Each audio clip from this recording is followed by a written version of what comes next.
Au début, j'appréhendais un peu comment gérer mon temps entre pragmatique et les cours que j'avais avec mon professeur en prépa. Et finalement, ça s'est fait assez automatiquement.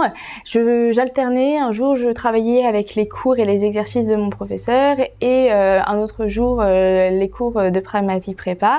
Et aussi, les cours se complétaient. Par exemple, si jamais j'avais un exercice dur à faire avec mon professeur, je retournais voir le cours et les exercices de base et de différents niveaux que Pragmatique me proposait, et pour ensuite réussir l'exercice plus difficile de mon professeur.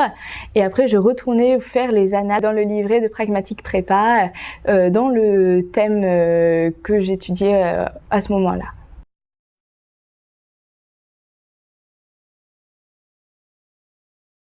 Je dirais que les maths représentaient bien 50% de mon travail hebdomadaire parce que je refaisais tous les exos, je connaissais mon cours par cœur et j'ai essayé vraiment de très bien comprendre les méthodes, les notions qu'il y avait derrière chaque chapitre.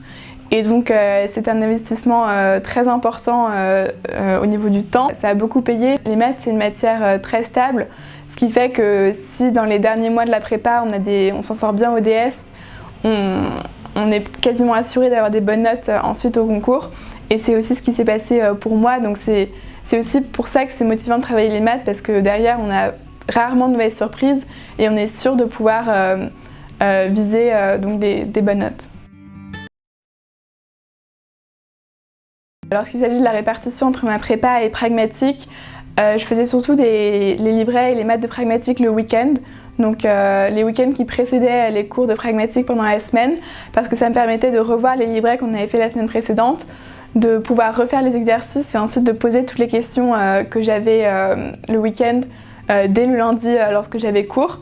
Et ensuite pendant la semaine, je travaillais plus les maths de ma prépa, mais dès que j'avais un problème de notion, je pouvais aussi revenir directement au livret pour avoir une autre explication ou une autre méthode que celle que j'avais pendant mon cours.